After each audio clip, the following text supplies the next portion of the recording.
morning and welcome to this week's episode of LevelUp Cyber Live. My name is Tony Bryan. I am your host for the day, and I'm super excited to be joined by Matt Peterson with GuidePoint Security today. Welcome, Matt. Thanks, Tony. Good morning, everyone. A little different time. We're joining you in the morning, so I'm excited to spend the next 30 minutes with you guys and have a great conversation around, I think, the age-old tale that I've heard time and time again over the last 7 years is how do I actually break into this world of cybersecurity? It's the number one thing that everybody's been trying to figure out, from community colleges to boot camps, nonprofits across the country, and it seems to be elusive for a lot of folks. But we're going to talk a little bit about that today. But before we get started, Matt, I'd love to have you just introduce yourself. Tell everybody, maybe a little bit about your journey. It's always such a great, kind of segue into it. Yeah, sure. No problem, Tony. Thank you. I broke into cybersecurity. At the time, it wasn't called cybersecurity. It was called IT security. We were solving an IT problem at the time. So we're talking the year 2000. So a little different challenge back then compared to now, where there was just simply an unknown element to IT security at that point in time. So there weren't a whole lot of jobs available at the time. So I was doing my own homework, my own research. I was running, at the time, there were a couple network scanning utilities where, traditional network of today, there was actually 2 or 3 options at the time, whether depending upon which technology and version you were running, but we were scanning these networks looking for vulnerabilities. So that really kind of pushed me into the world of IT security and understanding, hey, what vulnerabilities exist and why would people use these for their own advantages? So that's, I then compiled a short list of organizations at the time that were doing this type of work. I was in Kansas City, Missouri at the time, and I had identified a couple of companies in which I really wanted to see if I could leverage, what I knew, which wasn't a whole lot, but I was self-taught, self-motivated. And so I interviewed for a couple different roles. In fact, the one role that I thought I was going to get, I got turned down for. Only a week later, they called me back and said, hey, would you be interested in this job? And I thought, absolutely, yes, I'll take anything in IT security at the time.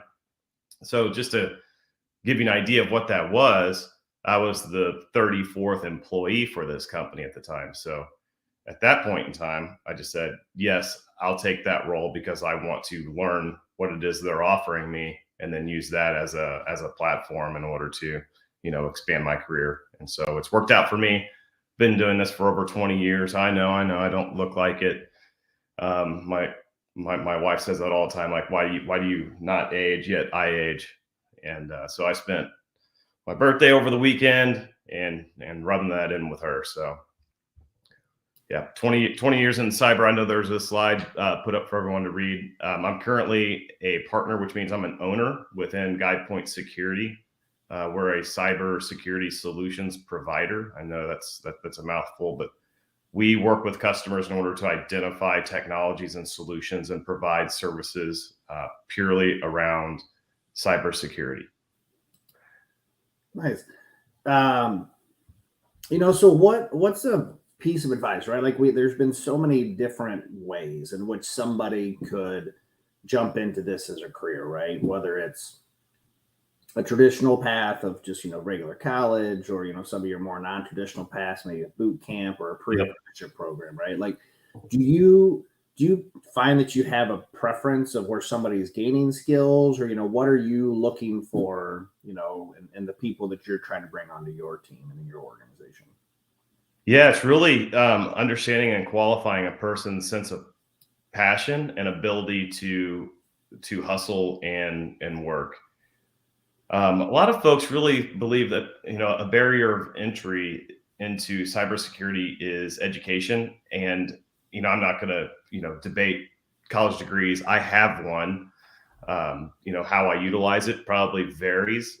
But when it comes to cybersecurity, experience is ultimately what matters. Later in life, yes, your college degree is going to help you. But getting into cyber is all relative to experience and what you know in order to get a position within the industry. The industry today, when I started, there's probably 5 different technologies that I could interface with and work with and manipulate in order to really protect the network that I was asked to protect. Today, I believe a lot of times folks are up against just this overwhelming plethora of what is cybersecurity. There are so many domains and so many specializations within cyber that one, it can be confusing. It can be a little scary, but at the end of the day, everyone is here to learn. And so if you pick up and adapt and adopt one element just in one given area that you really gravitate towards, and I can walk through a lot of these domains and provide you a lot of context. So I know in the slide that you're looking up that Tony can put up, if you reach out to me, I can really help you and kind of guide you in various areas if you're interested in these different realms as far as who you are as a person or what you like doing. I can really help map like, hey, why don't you look here or look here? There's a lot of ability to teach yourself. There's so many resources available for you once you get involved. So it's a matter of just getting involved, finding something that you gravitate towards and putting your arms around it and learning it. And you can be a self-taught expert and then understand how that piece fits into the overall cyber ecosystem. Yeah. I think, even your own journey you had a couple of years ago, right? Where like you probably didn't take the initially get the job that you were envisioning, right? And I find that 90% of the folks that would come into a CyberUp program or even into whatever program they decide to go into, pen testing and SOC, right, are always top of that list. Everybody wants to be a pen tester. And I think there's this perceived cool factor, right, that comes with those jobs. And you just mentioned some of the domains that are out there, right? What advice would you give to somebody who's, dialed in, I want to do this very specific thing, but they're having a hard time breaking into that, that function? What advice would you give them? Well, so I hire a lot of different folks and a lot of engineers, and we evaluate them, not just on what they're interviewing for and what they know. So you take pen testing as an example. You can run Metasploit on your own, and you can pick up how to scan and how to run canned responses and attacks. But it's the knowledge of how these different systems work, whether it's a traditional server workstation or if it's cloud computing, or you're talking about just how services talk and how you can manipulate how those machines and applications talk to one another. So there's tools out there that expedite the ability to do pen testing, and you can teach yourself how to do that. You can be a red teamer, purple teamer, blue teamer. That is all great. At the end of the day, where you have the most value is understanding how to manipulate these systems. And once you have a finding, how to then translate that into something where you can get domain access, because you can stitch, two vulnerabilities together in order to say, okay, I've got something here. I've seen this happen before. And unfortunately, that's where experience really takes hold. Now, everyone starts somewhere. GuidePoint is one organization, just like there's other competitors of mine that I know and I've worked with and have known these guys for years. We all have programs where, once you have skill sets and the ability to learn, and we see that within a person, we'll certainly hire and teach them that experience that we know. And we love just watching people develop, because, once someone knows something, they have the ability to learn, and then we sprinkle on what we know and how we do it. And then that person just shoots off from there in their own light. And you're like, yes, this is working. So one thing I sometimes, I will say, man, I wish I was a doctor. There's no more bones being created in our bodies. Like, doctors have it easy. They learn one thing and they get really good at it. And in cyber, you learn one thing and it's no longer that thing after 3 to 5 years. The industry's already changed again and morphed. So back to what I said when I first started in the industry, it was all IT security related, traditional firewalling, blocking and tackling technologies, where today in cyber, that's just not the case. I mean, with cloud computing, containers, and how we have just endless amounts of API calls. We had a talk for Tech Week here in St. Louis a couple weeks ago. Joe Blanchard had given a presentation and talked about all of the tools that exist, right, over the last, that are out there. And he broke it down, I think, into 5 or 6 different categories of AI, software development, security, and just like in the billions of dollars that have been spent, right, on creating, to your point, the APIs and the technology to support it. So it really does become this continual battle for the Matts of the world to like keep up on all those skills, right? Because the next newest toy or shiny software is going to come up that's going to be the silver bullet that solves everybody's problems. And we know that doesn't technically exist, right? Let's be honest. We wish it did, but it doesn't necessarily technically exist. Let's run through a scenario, and it's probably timely given that it's May, right? We just talked about school's ending for many kids this year, the next week or so. What advice would you give to some of these, students that are out there wrapping up a 4-year degree or maybe a 2-year degree? What should they be doing on their end to get that first role? Yeah, I would suggest, there's different resources out there. One of the longer running certifications is CISSP. I'm not advocating for getting that certification. I certainly got it. But what helps, in an older series of books, the CISSP for Dummies, if you break that down, it will show you all the domains within cybersecurity. And that is helpful in order for someone to really put their arms around the entire industry and understand, okay, this is something that I would gravitate towards. I want to dig in and learn this. But why I'm mentioning CISSP is that while you might gravitate towards like one domain in one area and all the technologies that fit in that area, you have to understand how it's all connected to the bigger picture and the bigger ecosystem of cyber. So if I have a summer coming up or just some additional time on my nights and weekends, I'm focusing in on an area that I believe I like. And you could, the resources that are available out there, you can take YouTube as an example, and I'll pick on Splunk. If you're not familiar with Splunk, simply said, they're a log aggregation tool. So if every device on your network or every application has the ability to create a log, Splunk can take that in to a centralized conglomerate area, and there's different panes of glass that you can use to interact with that data to tell you what's going on in your environment. These Splunk engineers are highly sought after and highly needed today. Splunk years ago put all of their 101 level classes out on YouTube. So you're able to self-teach yourself Splunk. You can stand it up in your own environment and be able to interact and already put yourself that much further ahead than the next person in order to, potentially gain access to either an internship or a SOC position, so Security Operations Center.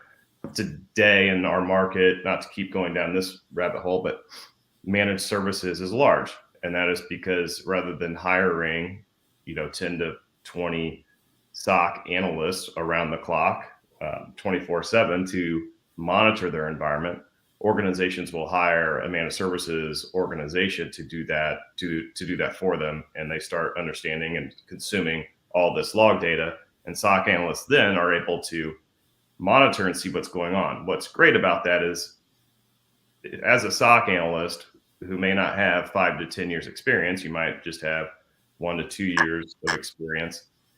You're starting to see in real time what these attacks are that are coming against these organizations. And then you learn real quick what the CERT process is. So every organization has an incident response team and those sets of procedures.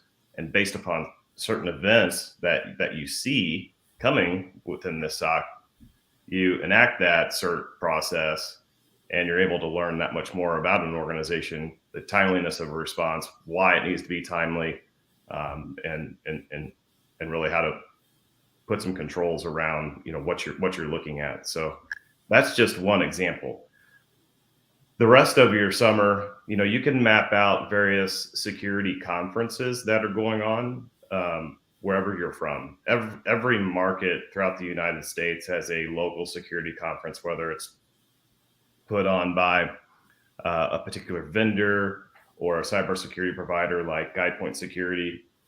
I know if St. Louis has an example. They do a Secure World. There's a Gateway to Innovation conference, and I'm missing probably about 3 or 4 others that happen throughout the year. So those are great networking opportunities to meet people that are purely in cyber, people that are hiring folks that are looking for jobs to get into cyber. You get to meet and interact with the various technologies that are in every individual security domain. And then finally, and I probably have a slide for this, which can certainly be shared. If you're in St. Louis, St. Louis hosts what's called STL Sec. It happens on the second. Let me click through here, not to get to the bitter end. It happens on the second Wednesday of every month at the Fox and Hound inside the Cheshire Hotel, which is at Clayton and 40. St. Louis isn't unique to this by any means. Kansas City has one, Nashville has one, ChiSec. All larger markets have these security meetups. This is a great opportunity because I've gone to the St. Louis one for years.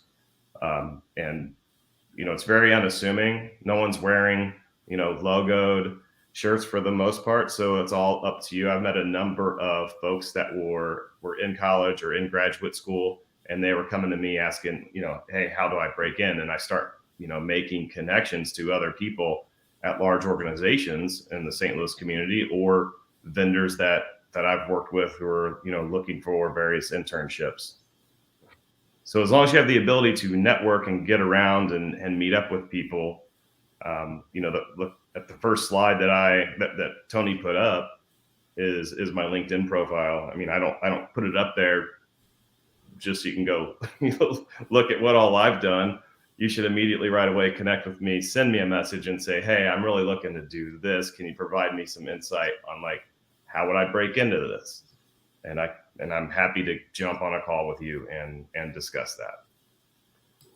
The one thing, and kind of sticking in this theme that I've always even just personally struggled with is it's really hard to show your work, right, in cybersecurity. If I'm doing software development or I write code, right, I can get a GitHub account and I could put things up so then I could drop a link on a resume or LinkedIn so people can go and review the quality of what I'm doing, right? It's a much harder thing to do, right? One, just the amount of domains that you referenced, and just what advice would you give for somebody, right? Let's say I am that college student.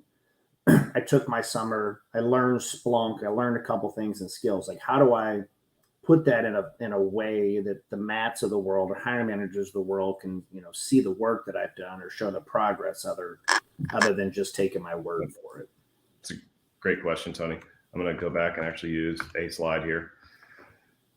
So the best way to show your work in IT, and again, one element of cyber and how overwhelming it can be is that we just like a continuation of IT, we speak in acronyms and folks get lost quickly. But once you immerse yourself in our industry, you'll pick this up. But to answer Tony's question, how to best show your work, there are so many certifications that that are hosted by non-technology partners, such as ISC Squared and ISAC and SANS, the SANS Institute puts on some great certifications. These are all how you show your work. Some require a certain time and seat in order to qualify to take the test. Sometimes you can take the test without having that years of experience in order to qualify. But then once you do qualify on the years of experience or someone vouches for you, you're able to get that. But these certifications all here that I'm showing are very important. So if me or any of my hiring managers or VPs are looking through resumes, these are very key, and we love seeing these, and that's certainly going to get you an interview. I don't have any of the technology specific certifications. So the Splunk example that I gave you, and by the way, Splunk is one of 2,000 to 3,000 vendors that are out there. Splunk is just one of the more name brand larger ones. But you could become certified, and there's 6 different Splunk certifications today, I believe. So, you could get that entry level Splunk certification, and that's great. And so anyone who sees that when you've got maybe a year, maybe less than a year of certification or of experience, maybe 0 experience, but you're getting involved. You're a member of your local OWASP chapter. I'll get into that in a minute, or ISC Squared or InfraGard. Get involved in the community and build your brand, and go out on LinkedIn and build your brand, and go out there and network and meet these people. Once you identify, where you think you'd like to specialize in today, there's also plenty of vendors. I'm giving you examples of traditional network technologies where there's the whole cloud security technologies that exist out there. Also, we could probably run through a 2 to 3 hour program just on that. But find your specialty, work to obtain a certification in that realm, because someone like myself is going to notice, say, hey, man, they're really putting in work here. They have a passion for this. I want to give this person a chance. Again, remember what I said early on. Yes, a degree is helpful, but my entire 20 years in cybersecurity, we don't hire based upon degrees. We hire based upon experience and ability to execute. Think about, as far-fetched as this sounds in this day and age, but like going to war. Do you want to go to war and you're going to battle with someone who went to college and learned about how to attack your enemy? Or would you rather fight alongside someone who's actually already, went through a mission once or twice? I know I've met a lot of folks over the years that I think have felt they have done what you described, right? Attending the events and, doing CTFs and, diving into some of the learning, but they're still struggling to break in. And there's a lot of frustration for a lot of those folks, right? Yep. What advice would you give to somebody who maybe feels stuck in this cycle of I'm applying, but not getting the responses that I would like to get? Yeah, it's really hard to apply just off of a website and get a response. I mean, you really, if that's a role that you really are working hard to get, you just have to network your way around and find someone, generally on LinkedIn. If it's an organization locally in your market, find someone who works at that organization and network your way around. That way they see you and they see your passion, they see your drive in order to, really want that job. One thing about our industry is that, yes, we're at a deficit. There's not enough talented people for the roles that we have to fill, which means there's a chance taken every day where someone's hired based upon their natural ability to learn and get the job done. And there's a certain element of training that's going to go along with that the company is going to invest time in order to train and teach you. So you really need to stick with it and persevere. It's okay to be told no. Don't be discouraged. Just keep sticking with it. keep learning and keep networking, because the right opportunity will come around.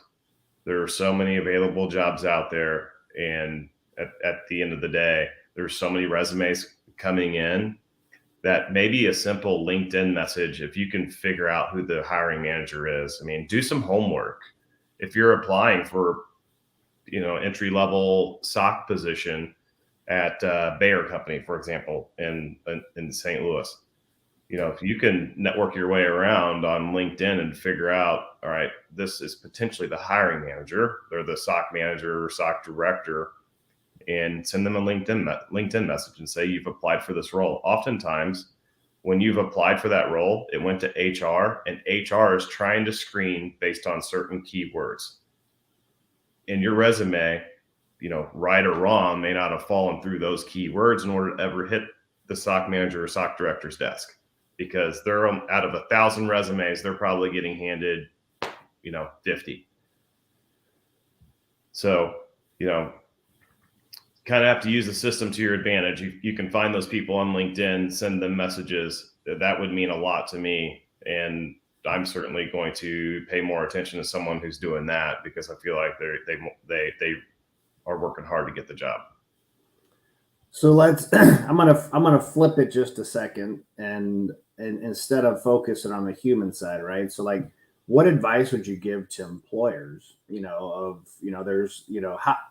How do we make the industry, or maybe some of these roles, right, to your scenario of 1,000 resumes narrowed to a 50, and there are probably 950 pretty decent people, right? Maybe not 950 might be a little ambitious, but there's probably some hidden gems within that maybe didn't check enough boxes in a KSA or a KPI for a resume. What advice would you give to employers that are looking to expand how they're hiring, the types of folks they're hiring beyond just kind of traditional, pathways or things they've been doing for so long?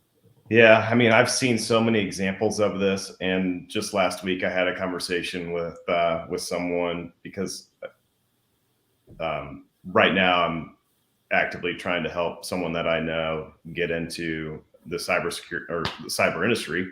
Well, they're not in cyber today, but I know them. I know their intuition. I know how they work, and they would make a great fit into cyber. They just need that chance. And I had a conversation with a hiring manager last week, and I just said, do you remember when you first ventured into cyber? And they're like, oh man, it was so hard. I wasn't in it at the time. I said, exactly. None of us were. We all came from somewhere.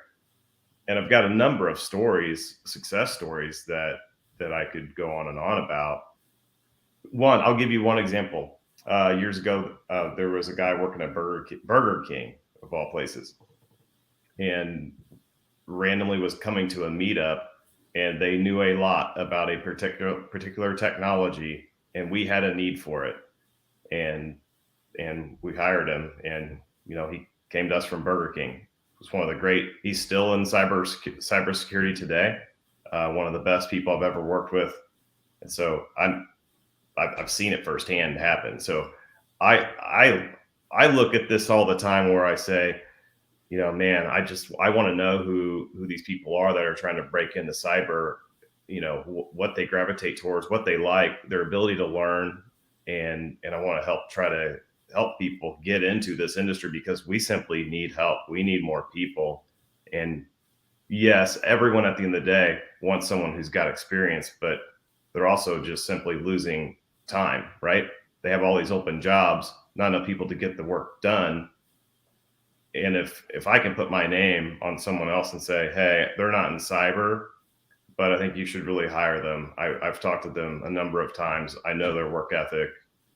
They're going to be a hardworking employee for you. That goes a long way. Yeah. Makes a huge difference.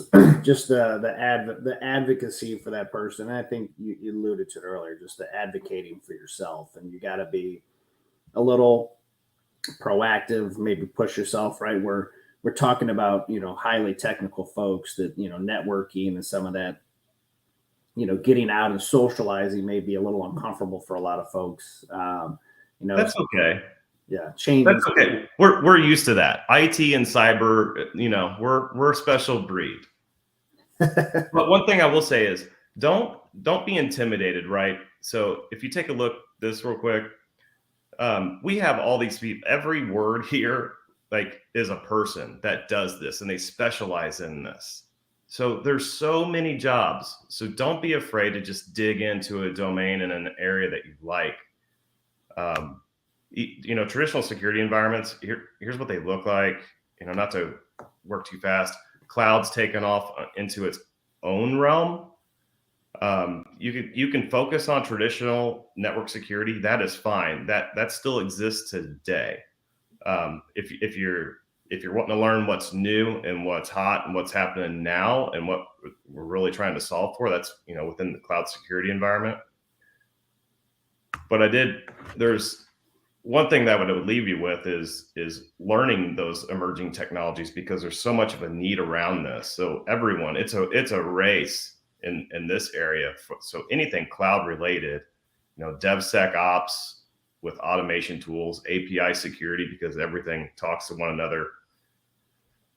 Now with APIs, identity access management has always been around for years, but there's just a ton of innovation going on in that realm. And then the final bullet point, you'll probably hear a lot about AI and security related to ChatGPT.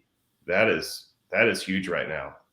But there's kind of two realms. The traditional network security technology still exists in a lot of these organizations. So you can adopt, and dig into traditional security ops, or you can get into DevSecOps with the cloud. There's so much to learn. Don't be afraid to just ask questions. The entire industry, no one's judging you. So just get involved and pick something to learn and try to be an expert at. I generally give the advice that the Matt Petersons of the world are not worried about somebody new coming in and taking your job. There's enough work to go around for everybody. And in reality, you want those new people because it means it takes a couple things off of somebody else's plate, or there's double coverage on these things. I know, on-call situations are always tricky, right? It's one of the most frustrating parts for a lot of employers, for somebody who's on call over the weekend for incident response, and it's that same person week after week. So it's a really great way to bring new folks in to an organization, help reduce burnout and just attrition for your team. And there's a lot of pros that come along with it.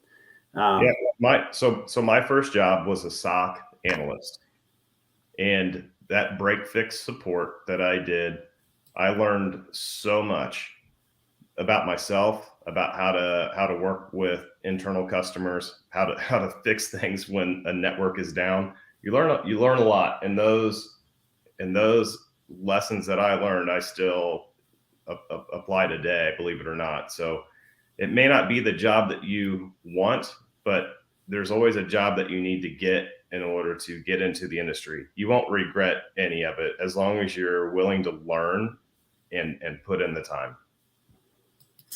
As we said before we jumped on, 30 minutes goes fast. So in tradition, last question, what advice would you give for somebody? And we covered a lot of good advice today, but what advice would you give to somebody who's looking to level up their cybersecurity career? Yeah, don't be afraid to get involved.